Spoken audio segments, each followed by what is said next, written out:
Brother, यहाँ पे हमारा माइक खराब हो गया और पब्लिक मीटिंग करना मुश्किल है। जी बिल्कुल ठीक बात है। तो मैंने सोचा कि हम थोड़ा यूपी के बारे में बातचीत कर लें और आप अपना पर्सपेक्टिव हमें बताइए, हम आपको अपना पर्सपेक्टिव बताते हैं, थोड़ी डिस्कशन करते हैं। ठीक बात है, ठीक बात है।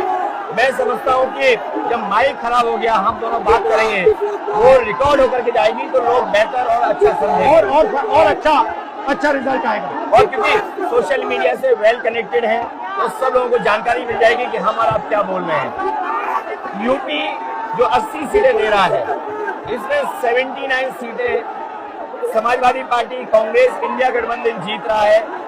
एक जो क्यूटो है उसमें हम और आप लड़ाई में हैं।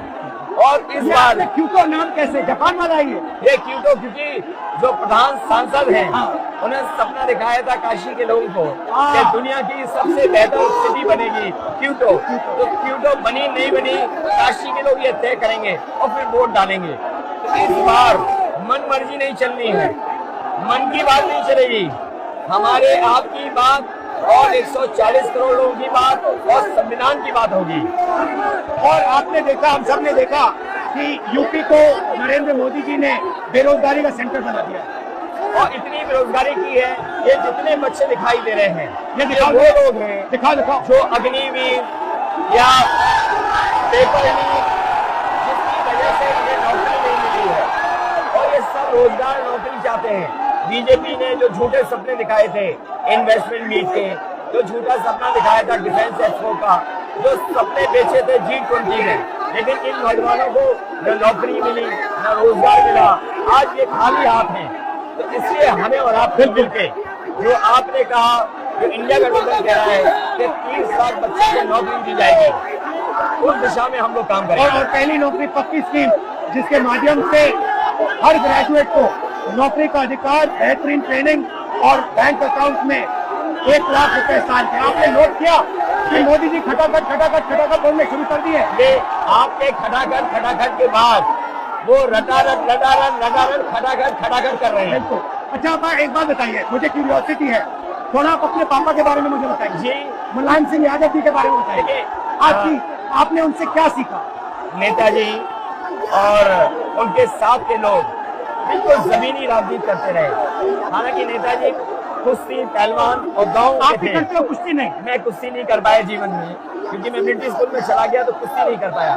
लेकिन नेताजी इसीलिए धरती पुत्र बोले गए कि वो जमीन की बात को समझते थे। धरती पर जो लोग हैं उनकी क्या भावना है, उसको लेकर के वो आगे बढ़ाना चाहते थे। और आपका इस क्षेत्र से और इस शहर से आज का लगाव नहीं है, न जाने कितने सालों पुराना लगाव है। जो इमोशनल कनेक्ट आपका इस शहर और शहर से है, वो शायद और किसी राजनीतिक परिवार का नहीं होगा।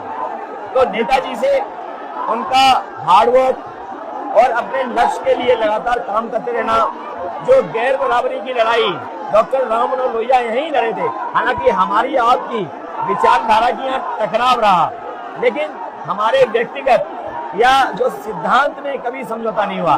सिद्धांत को लेकर के हमने आपके साथ खड़े हुए और कई बार खड़े हुए, और आपकी भी पार्टी सिद्धांत से बहुत करीब रही समाजवादियों के। बट मुझे लगता है कि अब एक नई तरीके की पार्टनरशिप बन रही है, क्योंकि जो इस बार हमारा कोऑपरेशन है, शायद पहले ऐसा कोऑपरेशन नहीं हुआ।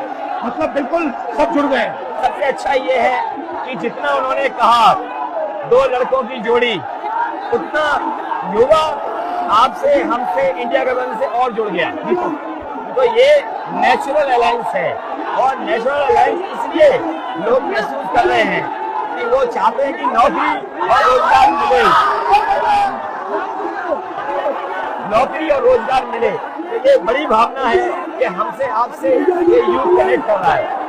सबसे बड़ी बात, महंगाई की चोट सबसे ज्यादा इन लड़कों को लगती है। हमारी थिंकिंग है और आपकी भी है कि ये जो 22-25 लोगों को नरेंद्र मोदी जी ने पूरा का पूरा धन पकड़ा है, उसको ठीक करने के लिए जो हमारे युवा हैं, माताएं बहनें हैं, उनको डायरेक्ट बैंक अकाउंट में पैसा देना। देखिए, ये जो लोगों के पास पैसा पहुंचने से जो अर्थव्यवस्था को लाभ मिलेगा, मैं समझता हूँ इनका भाग्य भी बनेगा और देश की अर्थव्यवस्था भी बेहतर होगी। ये जरूरी स्कीम है कि इनके अकाउंट में पैसा पहुंचे, इससे थोड़ा बहुत जीवन स्तर इनका भी अच्छा हो। नरेंद्र मोदी जी डिबेट से क्यों डरते हैं? क्योंकि वो सच का सामना नहीं करना चाहते। पूरा उनका झूठ का गुब्बारा है। वो बीजेपी और बीजेपी के लोग मन मर्जी से चलते हैं, अपनी मर्जी से चलते हैं और उनको लगता है कि डिस्कशन की कोई जरूरत नहीं है क्योंकि वो सब कुछ जानते हैं। डेमोक्रेसी में जितना डिस्कशन होगा, जितने विचार एक दूसरे को हम सुनेंगे और एक दूसरे पे भरोसा करेंगे, उतना हमारा लोकतंत्र मजबूत होगा। ये बीजेपी के लोगों ने न केवल हमारी जान को खतरा पैदा किया है, बल्कि लोकतंत्र को भी और संविधान को भी खतरा पैदा कर रहे हैं।